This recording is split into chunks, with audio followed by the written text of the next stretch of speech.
We ask in this class, what determines the fate of democracy? Why do some democracies succeed and others fail? Certainly leadership plays a role. Does it matter that there is a leader of Mongolia today, President Elbegdorj, who has been to the Kennedy School of Government and gotten advanced training in the ideas and principles of public administration and democratic practice, and who has made a very strong appeal in his country to principles of the rule of law, due process, and control of corruption?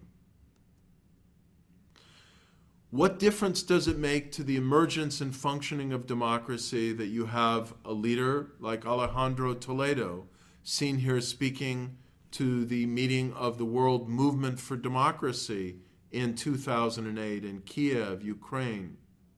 who was willing again to risk his life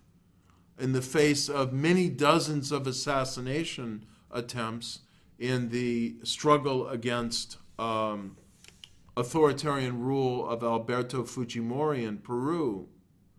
who made a priority during his time as president of Peru and since leaving office as president of Peru in 2007,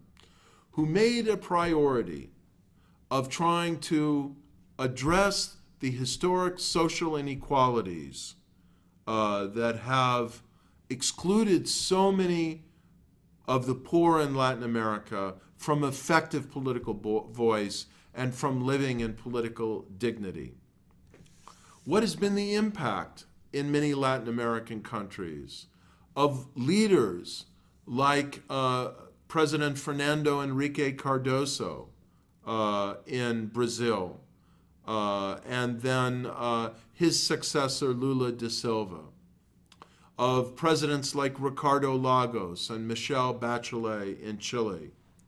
of the president who succeeded as the first democratic president of democratically elected president of Mexico, Vicente Fox, seen here second from the left,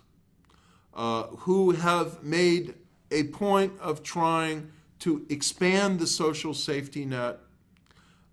implement conditional cash transfer programs, widen the area of social inclusion, expand education, improve public infrastructure, and create a more socially just democracy. It's not insignificant that President Toledo, on leaving office as president of Peru, founded a network of former democratically elected presidents of Latin America that has drafted a social agenda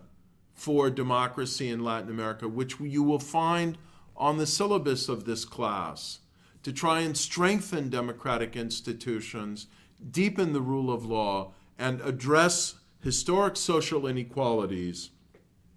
so that there is a fair and more inclusive society and a more meaningful ability for all individuals to participate in politics, articulate their interests, and defend their rights. These things don't happen by accident. They happen by politics, by civil society organization and articulation, by political leadership and organization, by political conflict and mobilization, in the best sense of the word, through electoral politics, through legislative politics, through the play of public opinion and debate. What does it matter to have a leader like Ukrainian President Yushchenko,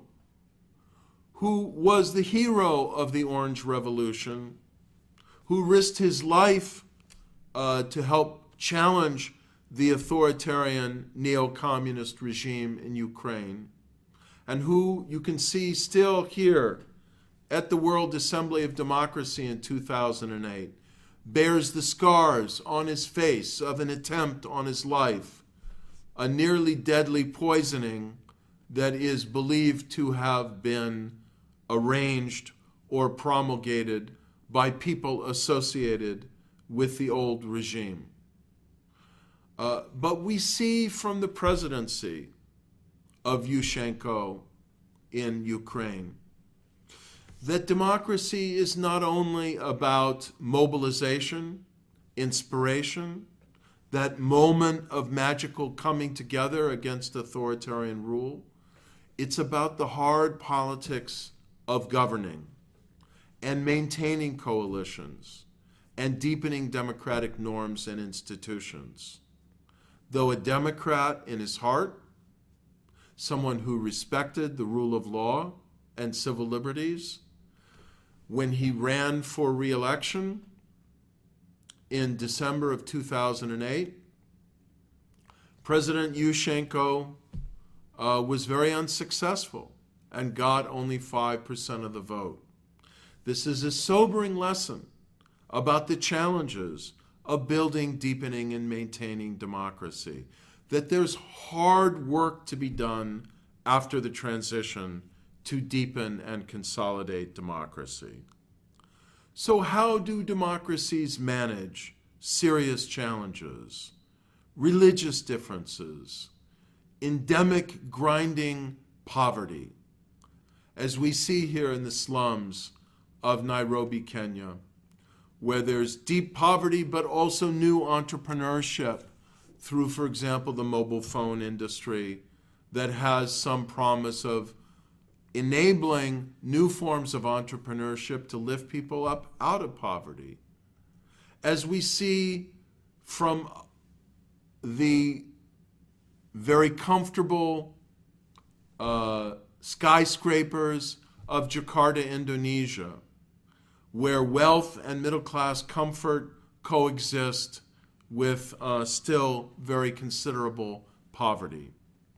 How do democracies work to reduce inequality? What is their fate if they cannot introduce greater reforms to diminish social and economic inequalities? How do democracies deal with the crimes of the past? How do they accommodate the heartfelt demands of protesters who want to know, as in this case in Peru, what happened to their loved ones during dark periods of authoritarian abuse and disappearances? How do democracies manage the historic lack of trust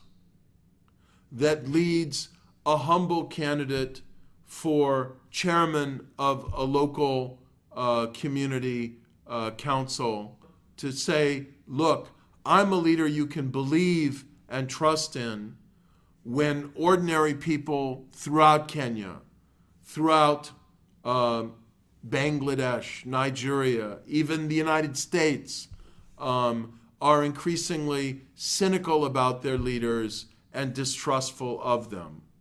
Is this a function of a mass media that's been free and unleashed to generate this skepticism? Or is there hard work that needs to be done, not only to educate people about the responsibilities of governance and, frankly, the difficulties of governance, that a democracy cannot bring all good things at once.